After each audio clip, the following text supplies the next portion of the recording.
Masyarakat lah yang menilai, bukan saya mau menilai. Tanyakan ke masyarakat, pelayanan-pelayanan di kelurahan seperti apa, di kecamatan seperti apa. Apakah sudah ada yang merasa ada yang dirasakan atau belum. Baik penertiban di Tanah Abang, di Pasar Minggu, dan di tempat-tempat yang lain. Di Palmerah, di mana-mana, ya ditanyakan saja. Tetapi ini sekali lagi, yang namanya pembangunan itu mesti ada tahapan-tahapan. Tapi mesti setiap tahun dilihat progresnya seperti apa. Jakarta Baru, itulah janji manis pasangan Jokowi Ahok ketika terpilih sebagai gubernur dan wakil gubernur DKI Jakarta. Harapan baru membumbung tinggi dari warga ibu kota yang telah jenuh dengan banjir dan kemacetan yang semakin menjadi.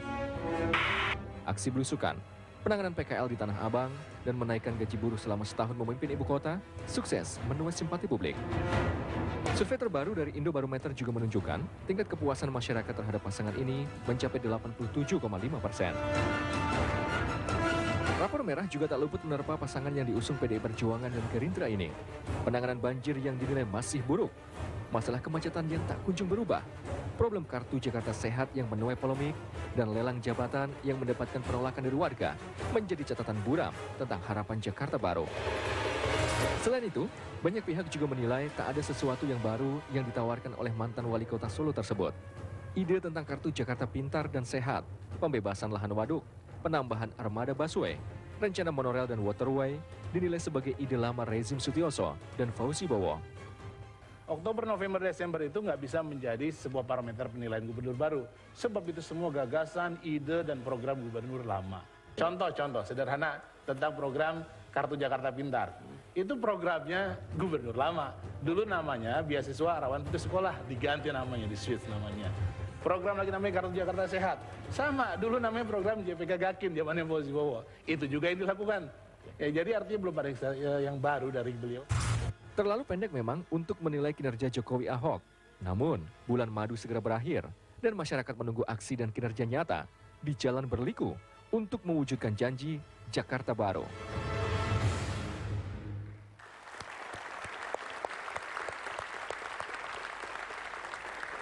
Selamat malam, inilah debat saya Alvito Dinova Gintings. Anda sudah menyaksikan tayangan sebelumnya. Hari ini kita akan membahas 1 tahun duet Jokowi Ahok. Memang 1 tahun bukanlah akhir dari masa jabatan dan karena itu barangkali tidak terlalu fair untuk melakukan penilaian dan memberikan judgement saat ini terhadap kinerja duet itu. Namun selayaknya siswa di sekolah dan juga mahasiswa setiap semester mendapatkan nilai dan kemudian kita bisa mengukur sampai sejauh mana perkembangan dan progres dari apa yang diupayakan oleh siswa dan mahasiswa. Malam hari ini kita akan membahas hal itu. Di atas kertas barangkali popularitas terutama Jokowi masih tetap tinggi. Tapi masalahnya bukan di tingkat popularitas karena pemimpin akan berhenti ketika diukur apakah kinerjanya baik atau buruk. Bukan hanya sekedar popularitas saja. Sudah ada 2 pihak yang berseberangan tentu saja menanggapi apa yang sudah dilakukan Jokowi Ahok. Saya mau pihak yang sebelah sana dulu ya. Bawa Bapak Bang Ihsan dulu deh. Yang dari tadi kenceng banget mukanya. Bang, 1 tahun nih. Rapotnya Jokowi Ahok berapa? Antara 60-70. 60-70. Itu C. Tapi saya tidak dalam posisi menjudge. Posisi saya adalah posisi bagaimana kita melihat ukuran dari Jokowi kinerja itu secara proporsional. Oke, Jadi kalau kita tidak bisa bilang saya berseberangan sama kawan di sebelah atau tidak. Mari kita lihat masalah Jokowi Ahok secara proporsional. Bahwa Jokowi Ahok adalah antitesis dari pencitraan, itu betul. Suka tidak suka. Tapi pada saat yang sama kalau kita juga mengikuti belusukannya Jokowi gitu ya, maka saya kira ada beberapa yang juga memang belum diselesaikan. Makanya 60-70 itu kenapa nggak bisa 80-90? Sederhana sekali persoalannya. Kemarin Ahok mengakui bahwa dia kecolongan soal anggaran IPI. Ya. Lalu yang kedua beberapa masalah misalnya yang saya lihat pelaksanaan di RTH, ruang terbuka hijau, pelaksanaan di PU gitu ya. Lalu kemudian saya melihat soal janji pantai terbuka, itu kan belum terpenuhi gitu. Saya tidak tahu apakah teman-teman di sini model belusukan juga apa enggak. Saya bersepeda ke keliling Jakarta. Saya misalnya ke Marunda, paling ujung Marunda. Naik sepeda? Saya sepeda. paling ujung lagi Jakarta Barat, paling ujung lagi Jakarta Selatan. Semua saya tekuni dengan bersepeda. Bahkan hampir tiap 5 wilayah kota saya tahu kumuh itu di mana. Jadi dalam perspektif saya melihat 5 kekumuhan itu, Jokowi benar ketika bicara menyelesaikan Tanah Abang. Jokowi benar ketika menyelesaikan Pasar Minggu. Rio itu benar, tetapi pada saat yang sama ketika dia bicara revitalisasi, dia baru punya kampung deret yang namanya Tanah Tinggi. Dia belum selesaikan Tambak, dia belum selesaikan Menteng Dalam, dia belum selesaikan Harapan Mulia, dia belum selesaikan Kemayoran. Karena itu saya bilang proporsional ngelihatnya. Gitu loh ngelihatnya. 1 tahun ini 6 sampai 7 ya angkanya, atau 60-70 ya. Saya beralih ke sini dulu. Bang Effendi berapa Bang? Baiknya yang lain dulu ya. Nggak apa-apa, Bang aja. Oh gitu ya, terima kasih. Saya kira pendapat penilaian pada Pak Jokowi ini kan kita juga sangat objektif ya. Oke. Karena beliau adalah sosok pemimpin yang lebih mengedepankan kejujuran. Bukan berarti pemimpin yang lain tidak jujur, tapi nilai kejujuran itu menghantarkan dia menjadi figur yang sentral dia. Nah tapi di sisi lain kinerjanya juga tidak kalah baiknya. Kalau saya bandingkan 60-70 itu setara nggak nilai Abang? Ya kalau saya melihat begini, kalau kita ukuran benchmarknya adalah APBD dan APBN, kan tentu ada APBN yang turut andil membangun Jakarta. Ya. Maka untuk porsinya saya kira dia maksimum ya, per tahun ya. Untuk tahun, katakanlah tahun ajaran pertama dari 5 tahun periodenya beliau. Karena bahkan menurut saya kasus-kasus seperti Tanah Abang itu di luar dugaan, termasuk mungkin di luar dugaan Pak Jokowi sendiri. Karena bagaimana kompleksitas masalah Tanah Abang, itu case yang bisa kita lihat, bisa kemudian saya kira ini juga karena respon dari masyarakat juga. Jadi tanpa harus pakai pentungan, apalagi pakai harus cara-cara yang... Tapi Tanah Abang udah tuntas menurut Abang? Itu kan sudah membuka lembaran baru.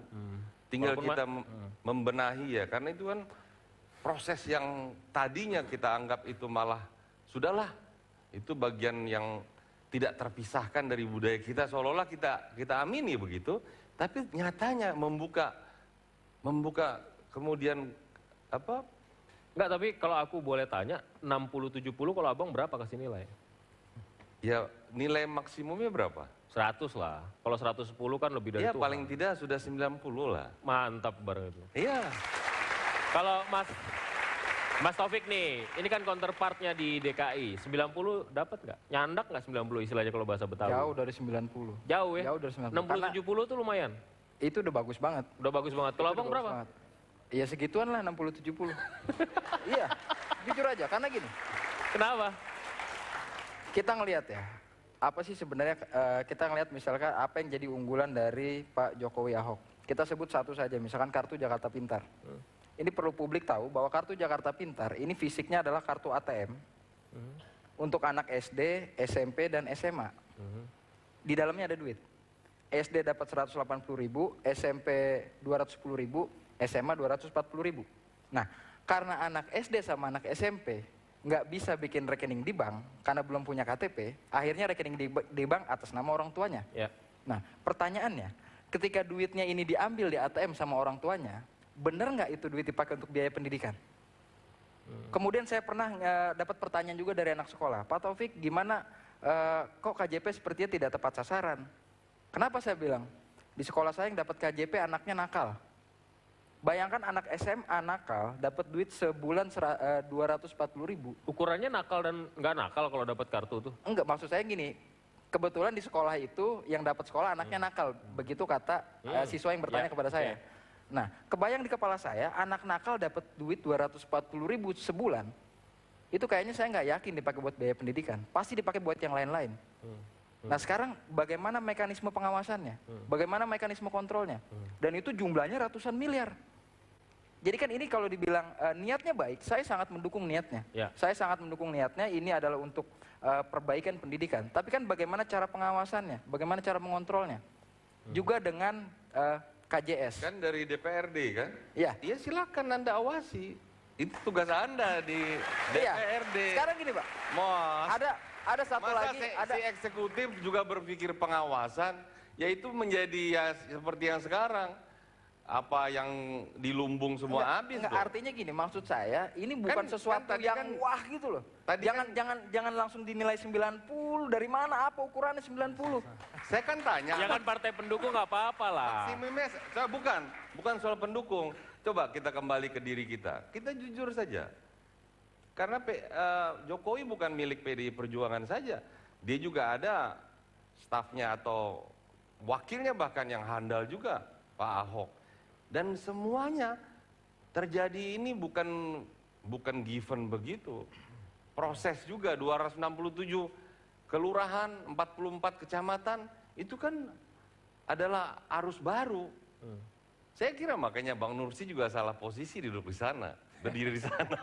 Karena kita harus lihat, ini adalah bukan hanya benchmark daerah saja. Bahkan dia melompat sekarang menjadi benchmark nasional, bahkan internasional. Bayangkan seorang Obama saja untuk menggulirkan Obamacare-nya saja harus shutdown hampir 3 minggu. Ini ada sebuah fenomena yang kuat. Tapi begini, kita ngelihatnya begini. Sekarang kita ngelihatnya begini. Tadi seperti saya bilang, cara pandang kita proporsional sehingga sesuatu kita bisa tempatkan pada tempatnya. Contoh sederhana begini. Salah satu janji Jokowi Ahok adalah soal banjir. Lalu pendekatannya adalah sumber resapan. Salah satu gagas sumur resapan itu kemudian dibangun 400 sumur misalnya. Tapi ketika kita hitung satu sumur harganya 1.250 juta, how come? Mungkin Sebentar, saya ingin mengatakan sebentar. Sementara saya tahu persis siapa yang menggagas, kenapa perda sumur resapan baru digagas, dan berapa sesungguhnya di balik gagasan itu sampai Jokowi, saya mau ceritakan sesuatu yang di belakang panggung yang ingin saya sampaikan ke publik. Jokowi sendiri itu tahu bahwa sesungguhnya tidak segitu gitu. Berapa, tapi kenapa kemudian lolos 1.250 juta? Something wrong gitu loh. Mestinya berapa? Loh, mestinya gagas yang disodorkan ke Jokowi cuma 5 juta tuh. Widih, jauh banget. Jauh banget. Kami akan kembali Jauh sesaat lagi. banget. Sesaat lagi.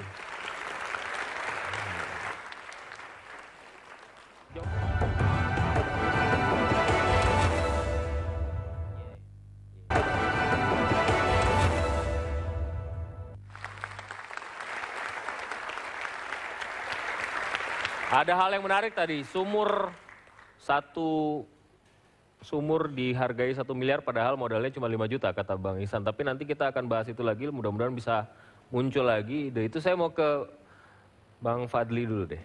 Bagaimana penilaian Anda berapa nih? Semuanya udah memberikan nilai nih. Anda berapa? ya yang paling berhak untuk menilai kan rakyat. Dan rakyat tadi mengatakan 87% tingkat kepuasan. Saya kira itu mewakili suara rakyat. Oke. Ya. Jadi memang itulah yang menilai. Kalau kita kan bisa diutak-atik. Bisa bias ya? Nah, kalau saya lihat memang yang namanya program pasti tidak ada yang sempurna. Tetapi yang paling penting adalah roadmap-nya. Apakah roadmap dari pasangan Jokowi Basuki ini On the track? sudah on the track apa tidak? Menurut saya jelas on the track, banyak kemajuan. Sebenarnya kalau dilakukan oleh pemerintah-pemerintah yang lalu, pasti ini hal yang biasa. Tapi masalahnya mungkin yang lalu tidak banyak berbuat, sehingga hal yang dilakukan ini menjadi sangat menjulang. Dan memang saya kira ada hal-hal yang terobosan-terobosan yang sangat bagus dilakukan oleh Jokowi Basuki, misalnya dalam soal anggaran, dalam soal transportasi, ya saya kira on the right track. Misalnya akan ada 1.000 bus datang nanti bulan Desember, kemudian MRT dan sebagainya. Jadi itu adalah satu kemajuan yang sebenarnya di dalam satu pemerintahan yang normal itu adalah hal biasa. Hal yang biasa. Tetapi di dalam pemerintahan yang kurang melayani, ini menjadi hal yang luar biasa sebagai satu kemajuan. Jadi Dalam kita perlu pemerintahan catat. gimana tuh? Dalam pemerintahan yang gimana? Dalam pemerintahan yang normal. Yang bermain pencitraan maksudnya? Oh tidak. Oh bukan. Jadi kalau kita lihat, Dan saya mau ingetin ya, ini bahwa tugas dari MRT gubernur, tugas dari wali MRT kota. itu bukan Jokowi. Gubernur-gubernur yang sebelumnya itu jauh ngebahas tentang MRT. Tapi Kebetulan kan Jokowi aja yang pas di zaman bikin. Jokowi. Ya tetapi kan tidak pernah berjalan dan akhirnya stuck. Ya, jangan diklaim Dan itu akhirnya punya ini yang Jokowi membuat dong. ini menjadi jalan siapa? Saya lempar ke bawah coba Bang. Bang Igo gimana Bang Igo? Boleh berdiri Bang? Iya, Supaya terima agak kasih. kelihatan. Ya, yang jelas yang pertama adalah harusnya kan kepemimpinan baru ini punya gagasan-gagasan baru. Ini bicara tentang change and continuity, perubahan dan keberlanjutan. Kalau poin keberlanjutannya sudah jalan, artinya Jokowi coba melanjutkan programnya Sutioso dan juga programnya Pak Pozibowo. Dan memang ini tidak tepat kalau diklaim sebagai keberhasilan Jokowi, coba ngelanjutin doang gitu ya. Justru yang persoalannya adalah tentang change-nya ini, perubahan. Tidak ada ide yang brilian yang bisa menyelesaikan persoalan Jakarta. Banjir, macet, segala macam sudah disajikan di media massa. Bukan masalah dia bisa menyelesaikan, tetapi idenya. Murni dia menjiplak seluruh gagasan itu. Tapi ide itu kalau nggak diimplementasikan percuma. Nah, jangan implementasi, ide saja tidak bergulir. Ide tidak perlu ada ide yang brilian. Nah, kemudian yang tidak kedua, perlu ada ide brilian, yang paling penting adalah melaksanakan. Nah, yang lalu itu tidak melaksanakan, itu saja masalahnya. Adalah bagaimana kebijakan implementasi. Bagaimana? Kebijakan implementasi 2013, 2012 itu APBD tidak terserap 9 triliun menjadi sisa lebih perhitungan anggaran. Dalam sejarah APBD DKI Jakarta ini yang paling parah nih. Jadi tidak terserap dengan tuntas. 9 triliun tidak serap menjadi sisa lebih yang di carry over kepada APBD tahun 2013. Itu 3 bulan praktis ketika beliau baru terpilih, tidak banyak menyelesaikan, bahkan menyisakan sejumlah PR. Nah ini sebuah persoalan besar. Pak Iko, Anda bilang ada silpa. Ada 9 triliun. Tapi kenapa mesti pakai pinjam utang luar negeri kalau ada silpa untuk itu? Nah, kalau kita lihat, coba dijawab dulu. Bang Andrinov coba. Ini soal anggaran agak sensitif nih. Iya, sensitif. Ya, kita memang harus menilai secara objektif, proporsional, betul ya. Untuk itu tentukan parameter-parameternya ya, ini konteksnya apa. Pertama begini, kita bedakan antara menilai kepemimpinan Jokowi Basuki dan kinerja pemerintahan DKI. Di dalam pemerintahan masuk elemen bagaimana kondisi birokrasi, SDM dan sebagainya ya. Nah, kalau yang mau kita nilai adalah kepemimpinan Jokowi Basuki, maka perhatikanlah cara kerjanya ya. Orang apakah dia bekerja dengan sungguh-sungguh, dengan gigih, dengan niat baik dan tidak pernah berhenti memikirkan masyarakat, kemudian bagaimana hasilnya ya. Lalu dari segi visi saya rasa ada ya. Yang dikerjakan sekarang adalah bagian dari 1 tahun, bagian dari untuk 5 tahun. Setelah mewarisi persoalan yang begitu besar, masalah yang sangat kronis ya, di mana borosnya pemakaian anggaran. Jadi kita harus dalam hitung anggaran juga harus benar. Jadi silpa 9 triliun itu dalam rangka ngirit sebenarnya? Bukan, ini harus diklarifikasi ya. Kita harus objektif ya. Silpa tahun 2012 berarti adalah beban yang diberikan oleh pemerintahan sebelumnya kepada pemerintahan baru ya. Itu satu harus objektif. Nah kemudian sekarang mungkin nanti akan dipelintir lagi. Silpa sekarang besar. Tapi lihat dulu bagaimana keberhasilan kedua orang ini menghitung pemasukan, menyempurnakan pemasukan sehingga pemasukan mungkin akan meningkat drastis. Karena iklan billboard nggak dipakai buat pasang promosi dirinya, foto-fotonya. Kalau dulu kan dipakai, kan? Jadi pemasukan terhalang masuk begitu. Nah kemudian juga pembenahan dalam alokasi anggaran, belanja. 3 SKPD aja dibenahi, diutak-atik bisa menyisir 3 triliun. Sehingga daya belanja dari APBD itu menjadi naik. Nah nanti jangan lihat, karena anggaran melonjak maka dihitung absolut dari silpa. Wah ini nggak mampu. Jadi mari dilihat secara objektif. Gitu ya. Gimana? Saya sekitar 3 minggu lalu saya bicara di Kecamatan Durensawit. Kita bicara tentang bagaimana model musrenbang DKI yang sebenarnya bukan hanya DKI, tapi se-Indonesia gagal, gitu ya. Musrenbang itu ecek-ecek, gitu. Musrenbang itu apa? Musyawarah Perencanaan Pembangunan. Dasarnya Undang-Undang 25/2004 tentang Sistem Perencanaan Pembangunan Nasional. Kenapa dibilang ecek-ecek? Karena itu sebenarnya kemauan birokrat yang dipaksakan ke rakyat. Maka DKI mengubah menjadi yang istilahnya urun rembuk. Dari sana kemudian muncul masalah bagaimana sebenarnya penganggaran, pengalokasian, pelaksanaan. Nah, bongkarlah anggaran. Dari sana sesungguhnya saya mendapatkan, saya kaji 5 satuan kerja pemerintah daerah. Memang masih belum tepat efektif. Di mananya? Contoh sederhana begini. Pertanyaannya begini. Apakah ini tidak lebih efektif dari penganggaran pada periode yang lalu? Kalau ditanya efektivitas, tentu ada peningkatan. Nah, itu harus diakui. Berarti kan ada satu kemajuan. Berarti harus diakui ada peningkatan. Cuma begini, kalau kita bilang, kalau kita mau balikin lagi, saya bilang tadi kita melihatnya proporsional ya. Jadi kita ngelihatnya juga time series kan. Kalau kita ngelihat yang time series, maka memang ada perbaikan, ada efektivitas misalnya begitu. Ketika kita lihat efektivitas, maka ukuran berikutnya adalah sampai seberapa besar uang yang dibayarkan masyarakat kepada Pemda kembali kepada masyarakat dalam berbagai bentuk. Ya. Itu pertanyaannya. Betul. Nah, Ya itulah mungkin salah satu yang dipakai untuk kegiatan Jakarta Sehat. Jakarta Pintar, ya, dan memang itu harus kembali kemudian pelayanan-pelayanan, ya, walaupun hal-hal yang kecil. Enggak, saya bilangnya, jadi lihatnya kembali kepada termasuk hal-hal itu yang sebenarnya alokasi yang sudah ditetapkan sebelumnya. Yang saya ingin bilang begini, ketika kita tanya return ke public to the benefit gitu ya, untuk mendapatkan manfaat pada posisi penganggaran, maka muncul masalah. Kenapa ada silpa? Kenapa terjadi peningkatan pendapatan? Kenapa pengalokasian yang masih tadi belum terlampau cukup baik efektivitasnya, terus memunculkan utang baru, itu misalnya. Apa itu? Misalnya pada persoalan pengatasan emergency, pada persoalan banjir. Ngapain juga? Padahal pada 22 Oktober 2012 kemarin, Jokowi tegas-tegas menyatakan, ngapain ngutang-ngutang, kata Jokowi. Kita masih punya silpa gede kok, kita tidak perlu ngutang dalam rangka mengatasi banjir. Ujung-ujungnya ngutang juga. Ya. Kita akan kembali sesaat lagi. Tetaplah bersama kami. Nanti dijawabnya.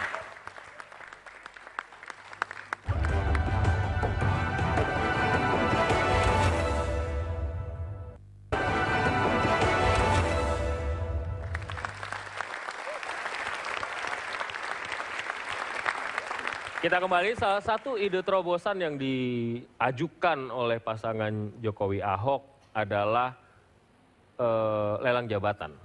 Kalau bapak-bapak menganggap hal itu berhasil nggak? Karena kita mendengar di Lenteng Agung misalnya, sudah ada presiden yang kemudian memunculkan penolakan dari warga soal munculnya seorang lurah. Saya kira justru bukan presiden, justru kita kembali kepada kitoh kita bernegara. Kita kan negara yang pluralis. Tidak ada di situ karena dominan blok A, blok B, kemudian harus blok A yang... Ya kalau itu kembali kita harus runding lagi dong negara ini apakah NKRI apa tidak. Kan tidak lagi, walaupun sekarang kita menjadi sepertinya itu menjadi terbiasa. Bahwa di daerah kelompok ini harus begini, harus begini. Loh kalau begitu di mana keindonesiaannya?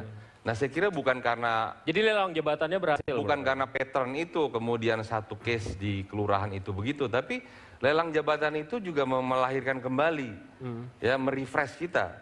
Bahwa 267 itu dan 44 itu adalah mereka-mereka yang langsung menjadi pamong di pelayanan masyarakat. Harus menjadi contoh dia tadi, merit system tadi. Tidak karena like and dislike yang... dan lain sebagainya. Ya itu yang saya kira yang... Saya kira untuk menambahkan itu satu jalan terobosan untuk memutus kolusi, nepotisme, ya, dan juga korupsi. Karena bisa orang mendapat jabatan itu karena dia melakukan satu suap ya. Nah, saya kira itu satu terobosan yang bagus. Tinggal bagaimana yang penting itu di dalam proses seleksinya kapasitas, kapabilitas dan itu. Dari semua itu kalau ada 1-2 masalah ya itu wajar ya. Dan memang dalam hal ini ya akseptabilitas juga perlu. Tetapi bukan berdasarkan suku, agama, ras dan sebagainya. Tetapi betul-betul kepada kemampuan, kapasitas dan juga integritas yang bersangkutan. Gitu. Oke. Bagaimana Pak Igo? Sebentar Pak, sebentar. Ini kan dari... Sebentar. Silakan. Iya, ini mesti beri lagi kelihatannya ya. Iya. Saya kira itu bukan sebuah isu yang menarik, saya kira terkait dengan masalah lelang jabatan. Artinya itu bukan bagian dari persoalan besar DKI Jakarta. Karenanya dalam perspektif saya ini bukan sesuatu yang menjadi ini bukan terobosan, bukan dinilai. Ya, bukan sebuah terobosan, ini cuma sekedar melakukan sebuah asesmen terhadap orang-orang yang akan ditempatkan menjadi lurah ataupun camat. Dan itu kan pada level itu. Yang lebih penting kan sebenarnya persoalan-persoalan konkret di lapangan yang ada di kota Jakarta. Ada intinya ada 2 persoalan besar. Satu masalah tata ruang wilayah, implikasinya masalah banjir, masalah macet, masalah ruang terbuka hijau. Itu kan nggak ada solusi yang real dari seluruh kebijakannya. Baru 1 tahun loh ini? Iya baru 1 tahun, tapi kan paling tidak ada indikator gitu. Misalnya masalah pertambahan ruas jalan, di-compare dengan pertumbuhan jumlah kendaraan, itu kan nggak ada. Tapi saya bingung, DPR ini banyakan berseberangan ya sama eksekutif tuh emang iklimnya tuh tidak kondusif untuk bekerja sama. Saya kira gaya komunikasi barunya eksekutif bukan legislatifnya. Oke, yang salah Jokowi Ahok. Contoh sederhana ketika dia katakan saya curiga ini saya kecolongan masalah anggaran. Kan dia yang wakil gubernur, dia yang punya staff, dia yang melakukan input data, dia yang melakukan evaluasi. Kok dia bisa kecolongan? How come istilahnya tadi? Ya justru itu Jadi menurut itu saya persoalan-persoalan yang itu menunjukkan kapasitas manajemennya yang rendah dong. Bagaimana mungkin saya orang kira punya gini. kewenangan, dia masih mempertanyakan dirinya sendiri tentang persoalan Itu ekspresi spontan yang bagus. Yang itu juga mungkin satu style kepemimpinan yang jarang ada ya. Saya kira bagus-bagus saja. Ketika misalnya memotong anggaran untuk dinas PU langsung 25% dan ternyata berhasil. Artinya di dalam penganggaran itu kadang-kadang terlalu besar markup-nya gitu ya. Dan itu merugikan masyarakat Jakarta. Dana yang harusnya kembali kepada masyarakat Jakarta akhirnya kemudian digunakan. Kadang-kadangnya dibuang dong. Kenapa? Kadang-kadangnya dibuang. Ya keseringan maksudnya. Lah justru itu di dalam proses governing seperti itu kan tidak semua berjalan mulus. Iya. Kalau aduh wah ini kecolongan di bidang ini, tetapi kan itu bisa Saya mau menyoroti soal pola komunikasi ini masih ada 4 tahun lagi DPR sama gubernur wakil gubernurnya sering nggak klop tuh. Loh, itu gimana selesainya? Memang harusnya yang namanya DPRD itu kan memang mengawasi dong. Ya, jadi ini pola bagus. komunikasi yang dipermasalahkan oleh Igo Ilham tadi. Mungkin ngeliatnya begini. Pengawasan dengan pola komunikasi. Dalam Undang-Undang 32 2004 itu jelaskan bahwa pemerintahan itu adalah kombinasi pemerintah daerah dengan DPRD. Artinya mereka harus membangun sebuah kemitraan strategis, komunikasi yang efektif untuk bisa bersama-sama Ini selama ini DPR merasa, DPRD Nah, merasa. situasi yang Saya mau ngambil dibangun adalah contoh, komunikasi yang penuh dengan konflik. Saya mau ngambil contoh ada seberang ketika sana. pemerintah daerah mengambil jalan sendiri-sendiri tanpa melibatkan DPRD. Yang mana tuh? Kita ingat ya Pak Igo Ilham, Di ketika Tanau. misalkan Dinas Kesehatan tiba-tiba bekerja sama dengan Askes. Kita DPRD nggak pernah tahu itu. DPRD harus tahu? Iya, ketika kebijakan strategis masalah kesehatan, pelayanan kesehatan diserahkan sebagian ke PT Askes. Kita tahu PT Askes itu perusahaan yang logikanya profit, cari untung. Kita lihat hari ini KJS, ya jujur aja banyak masalah. Banyak obat tidak ditanggung, banyak tindakan tidak bisa diambil. Dan orang, ini sistemnya paket sekarang. Kalau sakitnya A, paketnya sekian juta. Kalau paketnya udah habis, terus tuh orang belum sembuh, konsekuensinya suruh bayar sendiri. Tapi gini ya, gimana? Dito, kalau ini,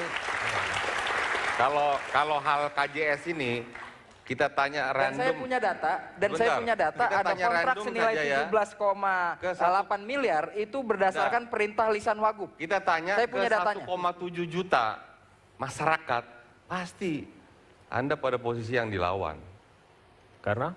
Karena nggak ada itu, nggak ada yang keberatan, bahkan tidak Salah punya, bang, tidak salah punya bang. KJS Saya bisa pun. ngomong begini karena saya turun ke bawah Saya kan Bang. warga Jakarta. Saya tahu persis permasalahan di bawah. Saya Makanya daerah pemilihan tanya Jakarta, nggak ada. Coba tunjukkan di sini, nggak ada. Bahkan kartu keluarga saja pun boleh. Jadi tidak ada. Sudah seperti given itu. Walaupun dalam pelaksanaannya harus memenuhi ketentuan perda misalnya. Harus memenuhi ketentuan-ketentuan lain. Karena tidak mau juga ada persoalan di belakang. Orang pergubnya aja sempat salah bikin kok. Oke. Makanya saya melihat KJS itu melekat itu, bahkan di daerah-daerah lain ingin punya KJS. Ya oke, kita break dulu. Kami akan kembali sesaat lagi. Nanti saya ke Anda.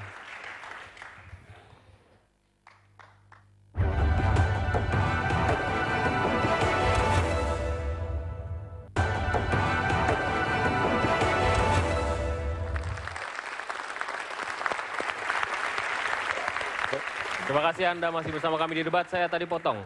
Bang Andrinov, silakan. Iya, ini kan acara ditonton oleh jutaan orang di Indonesia ya. Kemudian kita melakukan penilaian. Ya, betul sekali lagi pegang yang objektif, yang proporsional. Nah tadi kita kan dengar Bung Ihsanuddin Nursi melontarkan beberapa data gitu ya. Saya tidak pernah dengar data itu ya, bahwa satu titik sumber resapan 1,2 miliar itu saya nggak pernah. Saya baru. Nah ini Taufik kan dia anggota dewan bisa ngasih konfirmasi, jawab dengan jujur apakah betul itu. Kemudian yang utang juga saya juga kaget kalau secara logika nggak mungkin. Justru yang kedengaran di media Jokowi mengajak World Bank untuk berunding kembali karena warisan kontraknya di masa lalu untuk revitalisasi sungai yang masa kerja 5 tahun diminta untuk 2 tahun karena 5 tahun itu ngerjain kita gitu ya. Nah itu ya. Nah saya ini ditanggapi dulu. Dr. Ihsanuddin Nursi kan harusnya bisa berikan. Ini referensi, ini sumbernya apa? Ya datanya valid apa enggak gitu ya. Kita jangan tendensius gitu. Jadi ini penting ya. Ini penting buat kita. Nah, kemudian kembali ke soal penilaian. Menurut saya gini, ada pembedaan bobot antara pekerjaan yang fundamental, misalnya mengubah sistem anggaran, sistem birokrasi, itu harus dapat bobot yang besar. Karena dengan itulah kita bisa melanjutkan pekerjaan-pekerjaan besar. Itulah yang membuat pemerintahan masa lalu nggak bisa bekerja, karena dia mengabaikan hal yang fundamental itu. Anggaran dibiarkan boros, nggak terkelola, nggak terkontrol gitu. Anggaran naik 2 triliun, 3 triliun per tahun, hasilnya nggak berasa. Nah sekarang berasa gitu. Ini hal yang besar bobotnya gitu. Begitu juga dengan soal lelang jabatan yang seleksi ulang orang untuk jabatan struktural itu adalah solusi jangka pendek yang tidak bisa dicarikan gantinya, karena untuk jangka panjang kita harus tunggu rekrutmen baru, cara yang baru untuk merekrut, karena mereka ini ya harus diakui sebagai warisan dari sistem kita potong yang lama. dulu Bang ya, izin ya. Itu mana jawab nih? Datanya. Oh, data? Enggak, data dulu deh. Oke. Yang pertama soal sumber resapan. Sebenarnya dimintanya 1,5 triliun. Per? Keseluruhan, tapi dipangkas sama Jokowi cuma menjadi 500. Mau tahu itu pembicaraan di belakang. Iya. Jadi kalau ditanya, itu kan pasti ada di dokumen kebijakan, pasti ada. Gantian. Di dokumen kebijakan kita nggak bisa.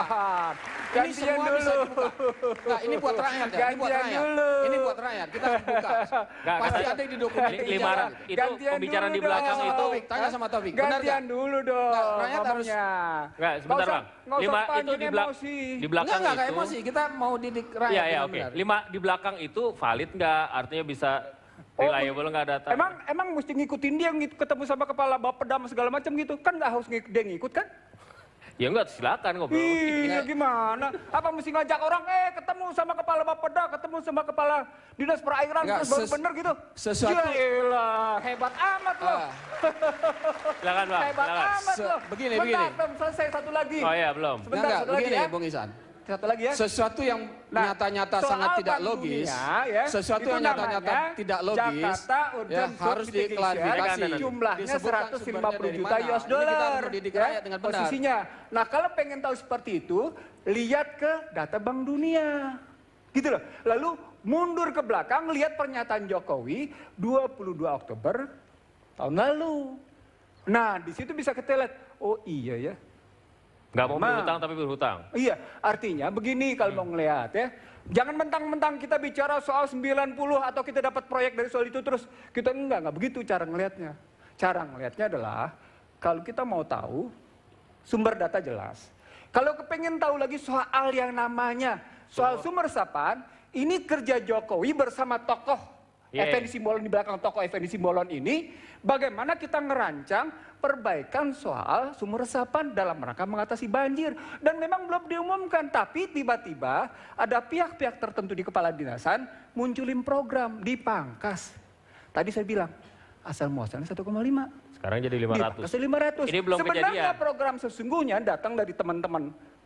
Saya bilang aja nih. Nggak, tapi ini belum kejadian ininya. Sudah dikerjain. Ini dijawab dulu ya, silakan. Tanggapi Bang. Iya kan tadi ujungnya anggaran itu berapa itu 1,2 miliar atau berapa itu kan sangat tidak logis ya. Nah, bagi orang seperti dengan karakter seperti Jokowi dan Basuki yang siap terbuka transparan ya, tentu ini tidak akan mungkin mereka hindari gitu. Oleh karena itu ini harus datanya harus jelas. Ada nggak di dokumen kebijakan? DPR mestinya tahu gitu. Jadi kita harus jelas sumbernya gitu. Jadi bicara silakan ngomong dengan jujur gitu ya. Tahu kan? Kita break dulu deh, kita break dulu. Kami kembali sesaat lagi.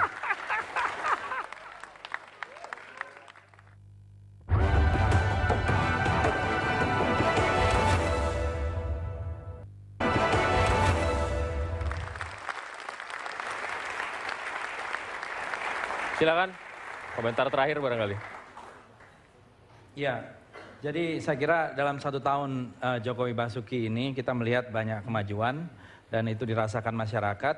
Tadi disampaikan 87% dan memang memerlukan konsentrasi. Oleh karena itu kita tentu saja berharap ya, saya mewakili Gerindra sebagai partai pengusung, Pak Jokowi dan Pak Basuki ini benar-benar menyelesaikan apa yang diharapkan untuk mencapai Jakarta baru. Dan tentu memang memerlukan tahapan-tahapan Dan itu tidak cukup 1 tahun. Gitu. Ya, oke. Bang Taufik? Kalau saya sih berharap tahun pertama ini rakyat Jakarta benar-benar bisa mendapat manfaat. Jangan cuma Jokowi Ahok yang dapat manfaat, utamanya untuk popularitas. Gitu. Dan kita berharap tahun-tahun berikutnya ya benar-benar terasa manfaat untuk rakyat Jakarta dari kepemimpinan mereka berdua. Oke. Silakan Bang.